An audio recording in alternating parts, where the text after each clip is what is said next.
일가에 모으는데, 야, 이거 내가 좀 전에 캡처한 것 같은데, 어제 캡처한 것 같은데, 오늘 또 똑같은 내용이 나오는 것 같고, 어제 캡처한 것 같은데, 내일 또 나오는 것 같고, 계속해서 반복되는 뉴스들이 나오는 것 같아요. 근데 이 와중에, 이거, 김학열 씨가 누군가요? 즉각 가짜 조정 구분해야 무주택자는 일단 사라. 이게 뉴스가 언제 나왔냐면은 8월 26일 날 나왔어요. 무주택자한테 네가 돈 한 개 보태준 거 있나? 이렇게 이야기하고 싶을 정도. 그러니까 댓글이 장난이 아닙니다. 얼마나 많은 사람을 죽음으로 내몰아야 그만둘까? 건설사, 언론사 등 얻고 명성을 이용해 수많은 연끌러를 만드시는데 지대한 공을 세운 빠숑님. 아, 이분이 빠숑님인가요? 이분이 빠숑님인가요? 김학열? 저는 이분 얼굴도 잘 모르겠고 처음 보시는 분 같은데 와 대단한 사기꾼이네. 저런 엉터리 논리 이렇게 해가지고 야 댓글들의 공격이 분노가 장난이 아닙니다. 마지막 폭탄 돌리기라든지 이런 것들 야 이런 뉴스가 아직까지 나올 수 있구나. 이런 분위기 분양은 여전히 많다. 대구도 분양은 줄줄이 이어진다. 평당 1,000만원 공사비 이거 평당 1,000만원 공사비를 만들기 위해서 둔촌주공 시공사연합 시행사연합인가요? 시공사연합인가요? 아무튼 여기 건설사 둔촌주공 관련된 건설사 이 엄청난 이 조합과 힘겨루를 통해서 얘들이 이기는 순간 야 이제 분양가 날개를 달았다. 건설사가 완전히 갑으로 돌변하는 이런 사태. 단순히 둔촌주공이 공사가 멈췄다 다시 진행된다 이걸 넘어서서 건설사가 완전 갑임을 보여주는 사건. 네, 분양가도 계속 올라가는 모습이다. 어쩔 수 없다. 너희는 비싸게 사야 된다. 평당 1,000만원 뚫었다는 뉴스가 나왔고, 하지만 이 가운데 수도권의 미분양 980 가구 모집 중에서 38가구만 접수했다. 그럼 이 38가구가 계약을 하느냐? 이 계약률은 50% 정도도 안 될 거다. 시장 분위기가 이러면 안 삽니다. 야, 아파트 30억 넘는 아파트 3억 계약금 걸어가지고 3억 계약금도 포기하는 판에 청약했는 거? 아이고 다음에 시장 분위기 안 좋으면 줍줍이고 그냥 사면 되지. 내가 청약 분양 제한 횟수 연수 이런 것 때문에 그거 쫄지 않는다. 그리고 살짝 보시면은 아파트 사라고 미분양 공포에 벤츠에 샤넬백까지 내놨다. 경품이에요, 경품. 이 끼워줘도 시원찮을 판에 과거에 끼워준 사례가 있었잖아요. 벤츠 끼워줘야지. 이거 끼워줘야 되는 거를 경품을 해가지고 준다고? 아직까지 덜 급하구나. 자, 천연가스 대란. 우리나라 비축분 얼마 안 된다는 뉴스가 나왔었거든요. 근데, 이거 가스 구하러 가는 사람들, 다른 나라 사람들도 지금 발빠르게 움직이고 있는데, 우리 안 움직이면은, 우리 생각보다 많은 아파트들이, LPG, 가스, 천연가스하고 관련된 난방, 온수 이런 거 사용하잖아요. 이거 가격이 엄청나게 오르든지 아니면은 정말 빵이냐 난방이냐 골라라. 빵이냐 난방이냐 골라라. 그 뉴스도 있었잖아요. 그럴 정도로 모르겠다. 그래서 저 가스는 어떻게 되더라도 전기는 많이 못 올릴 것 같다. 전기 라디에이터를 사려고 제가 당근마켓을 좀 뒤졌어요. 쓸만한 물건 별로 없고 좀 비싸더라. 아직까지 좀 비싼 느낌이 좀 있었어요. 근데 전기 라디에이터 한 개쯤은 준비해놔야 되지 않을까 이런 느낌이 듭니다. 전기장판도 좀 준비해놓고 전기를 끊지는 못할 거다. 전기는 정말 못 끊는다. 가스 공급 전면 중단 선언부터 시작해서 장난 아닙니다. 최악의 겨울이 예고되어 있다. 에너지 가격 굉장한 상승. 우리는 그래도 아직까지 그 정도까지 위협을 받는 느낌은 아니지만 지금 뭐가 어떻게 진행되고 있는지 알 수가 없다. 가스 요금이 굉장히 많이 오른다. 에너지 대란을 넘어서 경기 침체까지 나올 수 있다. 70년대 오일 쇼크보다 한국도 추운 겨울 보낼 수 있다는 뉴스들이 나옵니다. 제가 추위를 많이 타다 보니까 이런 뉴스를 특히 더 많이 찾아보는 것 같은데 아무튼 요것들 그다음 요 글자가 제가 편집을 했다가 다시 여러 개의 파워포인트에서 옮겨서 붙이다 보니까 좀 작게 보이는 요렇게 현상이 있는데 좀 다음에는 좀 더 개선해 보도록 하겠습니다. 소득 높은 사람 50, 60대 10년 내 하락 최다 전망. 그 말인즉슨 50대, 60대 돈 많은 60대, 50대, 60대도 안 살 거다라는 이런 전망. 부자들도 더 떨고 있다. 향후에 집값은 내릴 것이다. 그래서 고가의 물건들 거래가 안 되는 현상들하고 상통하는 부분이 있죠. 전국적으로 계속 폭락 소식 나옵니다. 광교 2, 3억, 강남도 무너졌다.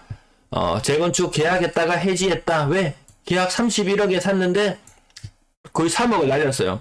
그 옆에 보니까 28억짜리 초급 매물도 있어요. 야, 이거 날려도 더 싼 것도 다시 한번 살 수 있다. 3억도 날릴 정도면 대단하죠. 상투 이야기도 나오고, 노도강. 근데 상투는 이미 이전부터 시작되었다. 강남 불패 이런 것도 더 이상 안 통한다. 고정관념을 다 깨라. 그동안 내가 가지고 있었던 부동산에 관련된 고정관념을 다 깨라. 미분양 71% 늘어났다. 대구만 미분양 늘어난 거 아니에요. 대구도 미분양 작년 말에 3,000건 수준이었어요. 근데 그 3,000건이 되기 이전에는 뭐 1,700건, 1,800건 이런 수준이었어요. 근데 그게 3,800건으로 늘어나고 다시 4,000건, 5,000건으로 늘어나는 데는 한두 달이면 족하더라. 분양 갑자기 많이 하는 아파트 분양이 조금 몰리게 되면은 순식간에 늘어난다. 규제지역 해제해달라고 이제 난리를 칩니다. 규제 풀어줘도 집값 자극 안 한다. 맞다. 이제는 맞다. 과거에는 야, 규제지역 풀면은 집값을 자극해가지고 올릴 수는 있었지만 안 한다. 근데 울산은 그전 뉴스에도 그렇고 항상 울산이 등장합니다. 이 뉴스에. 울산은 국회의원 힘이 좀 좋은가 봐요. 국회의원 힘이 좀 좋은지 울산은 항상 나옵니다. 근데 울산은 전국 광역시 하락을 시작했을 때 부산과 더불어, 부산, 광주와 더불어 이 세 군데는 가장 늦게 하락을 시작했어요. 그런데도 아주 고통스러워하고 있다는 거죠. 이 울산의 아파트 분양 플래카드 굉장히 넓은 곳까지 퍼져나가고 있더라. 전국 모든 지역이 속수무책으로 무너져 내리고 있더라. 역대급 폭락세. 주간 실거래 지수 제가 그 지도 모양 보여드리는 거 보면 전국이 다 같이 하락으로 접어들었다. 영끌 조기도 못해 영끌거지. 말만 바뀌었지. 이제 하우스푸어의 부활이 시작되었죠. 하우스푸어. 과거에 한 10년 전쯤에 나왔던 하우스푸어 지금 다시 등장하게 됩니다. 자세한 내용들 검색하고 싶으시면은 제가 요 제목들, 요 출처 관련 문제 때문에 신문사하고 제목을 같이 놔두는데요. 나중에 요것들 검색하고 싶으면 제목을 검색해 보시면 그 세부적인 내용들은 알 수 있습니다. 그 다음 부동산 냉각의 파이낸셜 프로넌싱 대출 살얼음판. 근데 건설 관련해서 대출을 막 내줘요. 증권사도 내주고 보험사도 내주고 막 대출을 막 해줬어요. 근데 웬걸 분양이 처참하게 무너지게 되면 그 증권사나 이런 것들 대출을 해준 거 회수 못한다. 그럼 그 금액이 어마무시하거든요. 어마무시하기 때문에 한순간에 무너져 내릴 수 있다. 집값 수억 거래뚝, 서울의 거래량 600건? 600건 수준? 대구는 감사해야 된다. 대구는 거의 900건에 가까운 거래량이 나오면 감사해야 된다. 정말. 최악의 빙하기가 오고 있다. 이런 이야기. 집값 떨어진다. 기다리자. 생애 첫 주택 구입자도 안 산다. 돈 많은 부자들도 안 산다. 생애 첫 집을 구매해야 되는 사람들도 안 산다. 아무도 안 산다. 집값이 연일 뚝뚝 떨어지면서 규제해야 된다는 이야기도 나오고, 재건축 분담금이 7억이래요. 용산 산호 아파트인가요? 재건축 분담금이 7억이에요. 야, 이 둔촌 조공 받지? 둔촌 조공 받지? 까불지 마. 일단 돈 많이 내. 아니, 접어? 그래, 접어. 이거 거의 갑으로 바뀌어버렸다는 거죠. 그 다음, 미국서, 이제 또, 우리나라 전기차도 좀 고전한다. 이런 부분 같이 세계적인 내용도 조금 다뤄보고요. 경기도 어느 지역 하나 할 것 없다. 하우스푸어로 전락하고 어느 지역 하나 관계없이 많이 떨어진다. 근데 심한 곳은 여기 좀 이슈가 되긴 해서 뒤에 또 나오지 싶은데 더샵 송도 마리나베이 85제곱미터 12억 4,500에서 6억 5천까지 반토막. 근데 이 아파트들 찾아가서 뉴스에 나오는 아파트들 가서 찾아보면요. 거래 별로 없어요. 거래 별로 없다가 이런 식이에요. 점을 찍어보면 몇 개 없다 이런 식이에요. 떨어졌는데 야 이거 뭐 떨어지긴 막 엄청나게 떨어진 걸로 보이죠. 오를 때도 난리 쳤어요. 이거 마찬가지 떨어질 때도 난리 치는 건 매 한 가지인데 이때 거래량은 정말 얼마 되지 않습니다. 자, 집주인들이 한다는 요거 조정 해제해달라는 뉴스 부산, 울산 적극적으로 움직이고 있는데 해제한다고 뾰족한 수가 없다. 오히려 이게 쌓이고 쌓였다가 나중에 한꺼번에 규제를 해제해주고 여러 가지가 나오면 그게 오히려 더 폭발력이 있을 텐데 하는 아쉬움은 약간 있지만 어쨌든 당장의 눈앞의 이익 때문에 모두 다 그렇게 나서는 것 같습니다. 강남 3구도 떨어지고 4억 싼데도 아무도 안 산다. 요거 경매 시장이거든요. 이 4억 싸다고 이렇게 언론에서는 야 4억 싸니까 와서 보고 사 이런 느낌으로 이야기를 하는 거예요. 근데 우리 보셔서 아시잖아요. 경매의 감정가액이 일단 높다. 일단 이게 너무 높다. 100을 기준으로 봤을 때 높다. 70까지 한 번 유찰되었을 때 최저 낙찰가액 70%가 되었을 때야 시장가액이랑 비슷한 정도다. 이 말이 사억이 싸다고 이렇게 하지만 얘도 찾아볼 것도 없다. 이렇게 보시면 될 것 같고요. 집값이 전국적으로 다 무너졌다. 뒤늦게 상승하고 늦게까지 상승률을 유지했던 도지역들, 전라북도, 강원도, 나머지 이런 지역들도 다 같이 무너져 내렸다. 남아있는 남아있는 상승 지역이 하나도 없다. 석 달 만에 신고가 비율도 다 사라졌습니다. 그래도 간혹 신고가가 나오기는 해요. 왜 신고가가 나오냐? 그나마 요 98% 실종했죠? 그나마 2%도 아마 그 상당수는 2% 중에서도 상당수는 거래 공백이 있었다가 갑자기 거래가 되면서 오랜만에 거래가 되면서 나오는 신고가일 확률이 더 높습니다. 7억이 떨어졌다느니 5억이 떨어졌다느니 이렇게 반토막이 났다느니 대단한 것처럼 이야기하지만 대구는 이미 겪었다. 근데 그전에는 인천이 대구한테 찾아와서 형님 지금 부동산 하락 분위기에 대해서 알려주십시오 라고 이렇게 와서 분위기를 염탐해 가야 되는 그런 상황이었어요. 근데 이제 상황이 바뀌었어요. 인천이 낙폭이 더 커졌어요. 저 대구를 이제 예고편으로 계속 방송을 진행해서 타 지역 사람들도 많이 와서 봅니다. 광주분, 대전분, 울산분, 부산분 그런 분들이 굉장히 또 많이 들어와서 보세요. 대구 사람들만 제 방송을 시청하는 것은 아니에요. 또 서울에 또 관심 있는 분들도 대구를 봤어요. 야, 얘는 대구가 더 이상 예고편이 아니다. 인천이 예고편이 될 수 있다. 근데 하락의 형태는 조금 달라요. 대구는 서서히 올랐다가 서서히 떨어지는 느낌이라면 인천은 급격하게 올랐다가 급격하게 식어가는 것. 요 분위기는 이 해안 도시와 이 내륙 도시가 오히려 반대예요. 오히려 대구가 빠르게 오르고 빠르게 식어야지. 맞죠? 해양 관련해서 햇빛 빛을 받았을 때 그 느낌하고는 좀 반대입니다. 그래서 인천, 부산, 울산이 좀 비슷한 느낌으로 움직이고 내륙에 있는 대전, 대구, 세종 또 어딘가요? 광주? 요런 것이 좀 비슷하게 움직이고 있는 그런 느낌으로 가고 있다. 야 그러면 그 두 개를 같이 번갈아 가면서 갈아타기 하면서 하면 되지 않겠냐 라고 하겠지만 야 안 된다. 똑같이 떨어지고 있는 건 매한 가지다. 그리고 모든 같은 지역들이 매매와 전세의 갭 차이가 커서 섣불리 들어가기 쉽단다. 내 돈 한 2억 정도 넣어가지고 물건을 사놔도 내 손에 쥐어지는 건 하나도 없더라. 이 돈 차라리 은행에 넣어놓으면은 야, 이자를 1년에 뭐 거의 뭐 한 800만원, 1000만원, 좀 있으면 1000만원까지도 나올 정도로 은행들이 지금 경쟁 많이 하잖아요. 예금금리 곧 있으면 4% 이야기가 지금 나오고 있는 정도인데 야, 이거 2년 동안 하면 1,500만원, 2,000만원 가까이 벌 수 있는 그런 돈임에도 불구하고 이 갭투자 해놓으면 남는 게 한 개도 없더라. 그리고 갭투자 했을 때 집값이 오른다는 보장만 있으면은 당장 돈 싸들고 와서 사겠지만 여기 떨어지면 부담이 너무 큽니다. 이게 1주택자가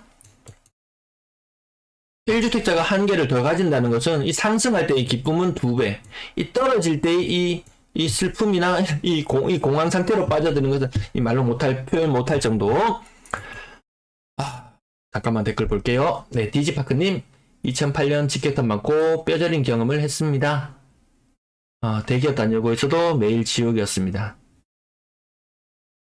2020년 말에 아파트 처분했습니다. 야, 아주 그 결단이 정말 쉽지 않습니다. 네, 디지파크님 20년 말에 처분했으면 그때 이후로 갑자기 분위기 확 식으면서 거래량 확 떨어지는 거 보시면서 야, 내 판단이 옳았다. 이런 느낌을 딱 받으셨을 것 같네요. 정말 저도 2014년까지 봅니다. 저 형사정책연구원 2015년 이야기 했는데 지금 이미 대구는 2017년 가격, 18년 가격을 보고 있다고 하는데 사실 2016년, 17년, 18년의 가격은 그렇게 많이 차이가 나지 않잖아요. 일부 급격하게 수성구 쪽에 재건축 관련 이슈들이 있는 곳이 급격하게 오르면서 일부 오르긴 했지만 2016년의 고점의 아파트나 2018년의 저점이나 거의 맞닿아 있거든요. 그래서 2015년의 가격으로 가는 것도 정말 순식간일 수 있다.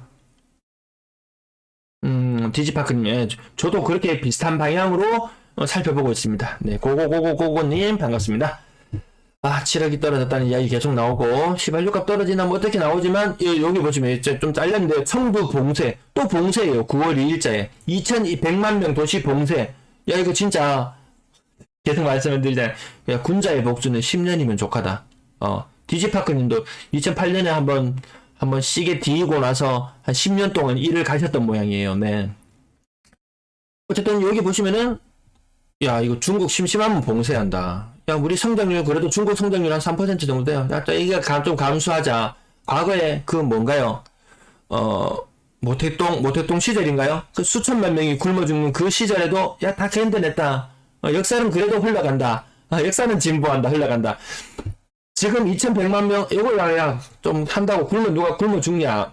좀 문 닫아 놓자. 문 닫아 놓으면은 미국 식겁한다. 미국 식겁한다. 네, 그런 느낌으로 계속 보시면은 야, 이 단순히 러시아, 우크라이나의 문제만 더 주목해서 보지만 저는 중국이 자꾸 봉쇄하고 하는 부분들이 좀 찜찜하다. 또 연말이 되면 또 에너지 대란이니 뭐니 하면서 난방하면서 또 공장 문을 걸어 닫을지도 모르겠어요. 그럴수록 야, 인플레이션은 쉽게 잠재워지기 힘들어 보인다. 세계의 공장이 문을 닫는데 물건을 어디서 구합니까? 물건을 못 구하면 가격이 올라가야죠. 자, 송도 반값된 뉴스. 정말 많이 서울 수도권 계속 떨어진다는 뉴스가 나왔습니다. 사실 대구에서도 이거 뉴스로 만들어내자면은 한도 끝도 없습니다. 이 아파트 오늘도 당장 보시면은 아까 이 편한 세상, 이 편한 세상, 안 편한 세상, 집값 30% 하락. 이렇게 제가 뉴스를 만들어낸다면 엄청나게 많이 뽑아낼 수 있어요. 근데 우리는 항상 전국 단위 뉴스만 보니까 대구 분위기를 잘 모를 수 있다, 상대적으로. 대구 뉴스는 정말 일주일에 한 건 나오면 다행입니다. 한 달 내도록 수개월째 하락을 하고 있어도 대구의 부동산 하락에 대해서 다루는 뉴스는 한 달에 한 건 정도, 요 정도 접하는 정도 수준인 것 같아요. 전세값도 낙폭이 커지고 있다는 부분. 근데 정말 웃기는 그 하나 봤어요.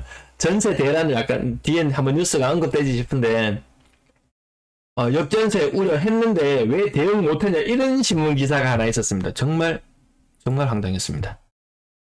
자, 미국 소비도 많이 둔화되고 중국 이게 당연한 거 아닙니까? 중국 한국 홀대 너무 치사하네. 삼성에서 휴대폰을 내놨는데 보조금을 빼버렸다. 삼성의 휴대폰 중국 시장 점유율 1%대던가? 네, 그 정도로 굉장히 좀 처참한 수준임에도 불구하고 자국 우선주의로 갑니다. 우리가 과거에 일본 기술들을 도입해 올 때도 마찬가지였어요. 애플 중국 반도체 기업과 손잡고 한국 기업 비상, 뭐든지 지금 상황이 다 안 좋아요. 우리는 이 미국한테 가서 어떻게든지 좀 잘 보려고 붙어보려고 하는데 중국은 옆에서 더 커나가고 이 균형 있는 모습을 못 보여준다. 야, 그럼 중국한테 반도체 팔지 말자고 하니까 중국도 이 반도체 SMIC 반도체 기업들이 좀 기술 격차, 우리나라하고 0.5년이라 그러던가? 그거 조금 더 차이가 날지는 모르겠지만 기술 격차도 그렇게 크게 나지 않는 느낌 속에서 이 반도체마저 뺏겨버리면 우리나라가 일본에서 반도체를 뺏어왔다. 중국이라고 우리한테서 반도체를 뺏어가지 못할 이유가 있을까? 그럼 그렇게 생각해 본다면 좀 아까 여기 디지파크님처럼 장기적인 침체의 요인은 너무나도 많을 수 있다. 전기차 보조금 미국 안 준다 그래서 정유선이 쫓아간다고 지난주에 이야기했는데요. 이 미국 뜻밖의 해법 제시는 안 해. 이 제시 안 했는데 아무 말도 안 했어요. 자, 스태그플레이션 우려도 계속 나오고 있고요. 미국 전기차 보조금, 네, 전호정님, 금리는 언제까지 오를까요? 그래서 일본 특집 방송 계속 보시면은, 아직까지 그 기조는 바뀌고 있지는 않아요. 과거 1년이, 일본이, 아니면 미국이 어떤 위기들이 왔을 때 금리를 한 1년 반 정도 급격하게 올렸습니다. 1년 반 정도. 그래서 우리도 이제, 금리를 급격하게 오른 지 몇 달 안 됐어요. 금리 급격하게 올린 지는. 작년 말부터 서서히 올리기는 시작했지만, 급격하게 올린 지는 얼마 안 됐습니다. 그래서 과거에 일본이 3.5% 올렸다. 우리나라 정도의 경제 규모 수준이 아니고, 우리나라 정도의 수준의, 경제 성장률을 보이고 있던 무렵에, 한 1.5%이든, 아니, 2.5%였나? 2.5% 정도, 네, 요 정도, 2% 정도의 일본이 성장률을 보일 때였던가요? 아무튼, 그때, 이 금리를 3.5% 정도 올려서 6% 정도까지 올렸던가? 네, 지금 우리나라 상황하고 비슷합니다. 우리나라는 그 전에 1.5%, 여기에서 저도 한 3.5% 정도 올리지 않을까? 그 기간은 아마 지금 진행되는 속도를 보면 내년 말을 금리 정점으로 저는 계속 보고는 있습니다. 근데 미국에서 지금 또 안 좋은 이야기 계속 나오잖아요. 미국 금리 뒤에 또 차트가 나오려나? 지금 화면이 지금 밝은 부분이 없어서, 기존 금리가 내려가다가, 요렇게 금리가 내려들었다가, 지금 다시 요렇게 올라와 있는 상태잖아요. 요 상태, 그러면 이 기간 동안에 엄청나게 풀려나갔던 돈을 해결을 하려면 어떻게 해야 되느냐. 그러면 요 올라갔던 부분만큼, 요만큼만 하면은, 다시 정상으로 돌아오느냐? 저는 이렇게 보지 않거든요. 이렇게 풀린 돈을 해결하기 위해서는 이 기간이 더 길어져야 된다. 그래서 미국은 인플레이션이 끝날 때까지 저는 이 2배 기간 동안 더 고통스럽지 않을까. 그러면 우리나라는 우리나라 문제만으로 해결하기 위해서 내년 말까지 금리 상승 기조 유지할 거라고 보는 입장이었는데, 야, 우리나라 문제뿐만 아니고 대외적인 요인까지 같이 겹쳐진다면 우리도 이 고금리의 기간이 더 길어지지 않을까. 단순 더하기 빼기로 해서 정말, 야, 요 코로나 기간 2년 동안 금리 쌌으니까 2년 동안만 고통받아. 이래주면 얼마나 좋겠습니까? 이게 경제 상황은 그렇게 돌아가지 않는다라는 부분. 자, 우리나라 반도체 수출이 감소했다는 부분, 중국이 경제 보복을 놨을 때 우리는 뾰족한 수가 없다는 부분, 대외 무역 적자가 엄청나게 늘어난다는 부분. 네, 김종원님, 부동산은 전 세계적으로 거품 붕괴하는 것 같습니다. 호주에 계신 자녀분도 부동산 급락. 호주도 부동산 상승 굉장했었어요. 뭐 호주, 뉴질랜드, 캐나다, 저도 이게 호주분한테 말씀 한번 들어봤는데 이제 상승 장난 아니라고 하더라고요. 예. 그래, 약간 집을 사는 방식이 좀 경매하는 방식? 오늘 집 판다고 이렇게 해놓으면은 집 가가지고 사람들 가서 약간 그런 식으로 뭐 진행된다고 이야기도 들은 것 같은데, 상승 엄청났다. 얼음땡땡이라는 채널 무식한 유튜버는 금리는 부동산과 관계없다. 그 부분 오늘도 조금 다릅니다. 그 부분 오늘도 조금 다릅니다. 그전까지 그랬어요. 언론에서 그랬어요. 그 사람도 얼음땡땡이라는 분도 자기가 그 생각을 창조해낸 건 아닐 거예요. 금리 관계없다. 근데 언론도 태도를 갑자기 돌변해서 야, 금리 상승 피할 길이 없다, 이런 식의 뉴스 나옵니다. 인플레이션 하반기 완화될 거라고 보지 않습니다. 저는 보지 않습니다. 대중국 무역 수지는 계속 적자, 이제 줄어드는 상태. 그 다음 주요국 수출 비중, 요렇게 신문 기사에 나와 있으면 요게 대단한 것처럼 보이잖아요. 야, 우리가 미국하고 유럽하고 합쳐보니까, 야, 여기가 시장이 더 커. 30%나 되네? 야, 그럼 요 신문 기사를 딱 봤을 때는, 야, 우리 중국하고 친하게 지낼 필요 없겠네? 요런 느낌이 들잖아요. 근데 요 중국에다가 홍콩까지 같이 더해지면 이 비율도 거의 30% 거의 이 정도 되거든요. 여기서 러시아까지 더해주고 하면은 사실 이 유라시아 대륙에 있는 이 여기 동아시아권 뭐 이쪽 부분이 훨씬 시장이 더 크다. 그럼에도 불구하고 신문 기사에 이렇게 나와 있으면은 중국하고 사이좋게 안 지낼래, 요런 느낌까지 들게 만듭니다. 긴 일부 마쳤습니다. 자, 전국적인 뉴스 저기서 잠깐 뭐 이야기하실 부분 빠르게 진행하고 또 뒷부분에 이야기 나눌게요. 얼음땡땡 누구시죠?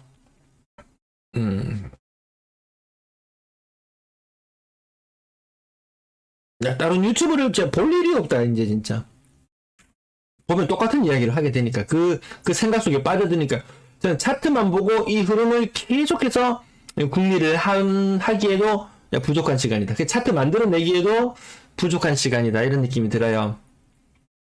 근데, 그럼 다른 이야기를 자꾸 듣게 되면 저는 좀 흔들릴 수 있잖아요. 그 사람 말을 따르게 되고, 이렇게 돼. 나도 모르게, 무비판적으로 받아들일 염려도 있는 것 같다. 찰방궁뎅이 먹배님 반갑습니다. 어서오세요.